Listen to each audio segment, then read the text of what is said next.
ভোর থেকেই ঈদের নামাজ আদায়ে ঈদগাহ অভিমুখে ঢল মুসল্লিদের। জামাত শুরুর আগেই কানায় কানায় পূর্ণ হয় বেশিরভাগ ঈদগাহ, মুখরিত হয় হাজারো কণ্ঠের আল্লাহু আকবার ধ্বনিতে।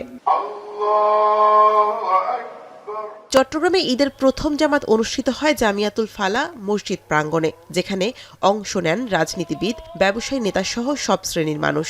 এ সময় দেশ, জাতি ও মুসলিম উম্মার শান্তি কামনায় দোয়া ও মোনাজাত অনুষ্ঠিত হয়।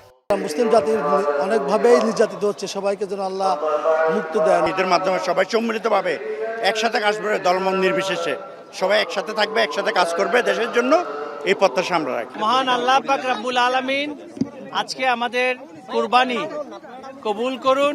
সকলের মনের পশুও যাতে আমরা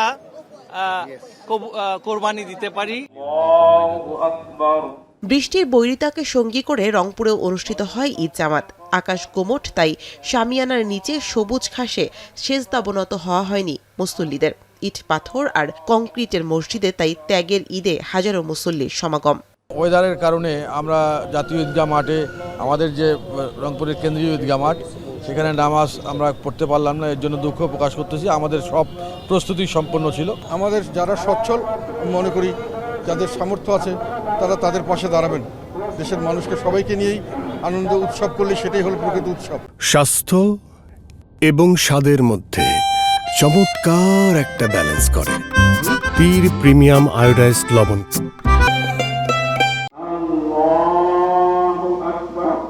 দেশের সবচেয়ে প্রাচীন ঈদগাহ ময়দান কিশোরগঞ্জের ঐতিহাসিক শোলাকিয়ায় ১৯৭তম ঈদ জামাতে অংশ নিতে ঢল নামে মুসল্লিদের। প্রায় ৬.৫ একর আয়তনের শোলাকিয়া পূর্ণ হয় মুসল্লিদের জামায়াতে।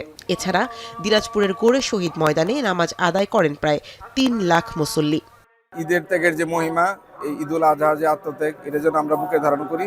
ইনশাল্লাহ আমরা সবাই মিলে শান্তি সমৃদ্ধির সাথে এই দেশে একসাথে সহাবস্থান করব। ওখান থেকে ইচ্ছা ছিল যে এখানে ঈদের নামাজ পড়বো, তাই এখানে আসছি তবলিগ জামাতে, তার নিয়ত ইনশাল্লাহ ঈদের নামাজটা শোলাকিয়ার মাঠে পড়বো। আল্লাহ চাইতো ইনশাল্লাহ কবুল করছে ইনশাল্লাহ।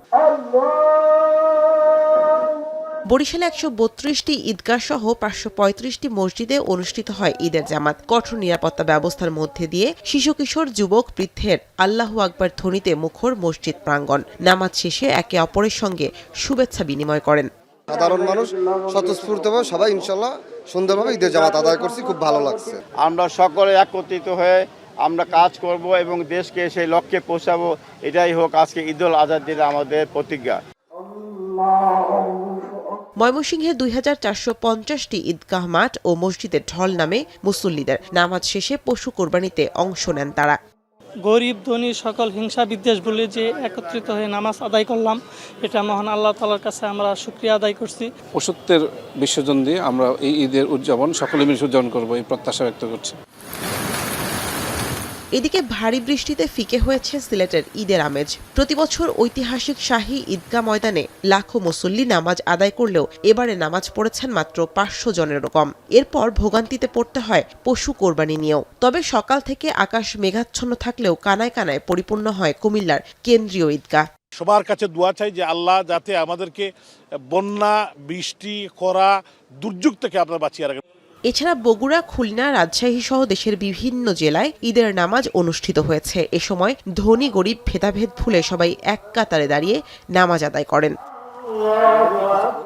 শামীমা রহমান শাম্মী, এখন।